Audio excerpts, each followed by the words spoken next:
bataryayla görmüşler. Koyun kırkanlamızdan gelendir. Bu zakaza geldi. Bu eyeleri vardır. Ön bize toklusunu sattık.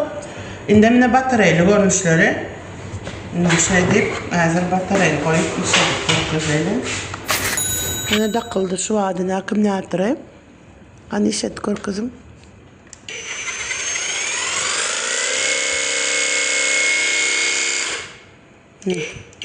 Şeydi bu yerde işledip biliyoruz.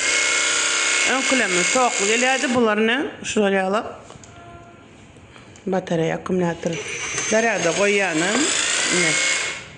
Şunu zaryada oturttuğunuz şey deyip soğukta oldu. Bella 2 saniye koyun kırpıyan. Yine var ya şu zatlar var da yanında şu paketin yani salsanız yanınıza koysanız şu zatmaydı zatlar kaçmasa oldu.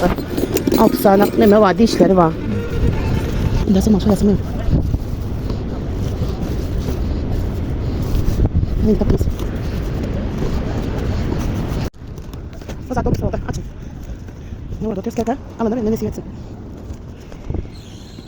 Ziyan yok başıma hapsadı bak. İşte adam olmuyor. Bunlar eminim saat bitsin karabuk başına alsanız böyle. Ne uğrattık. Şu maşinimizden. Yaxşı sağaman varın.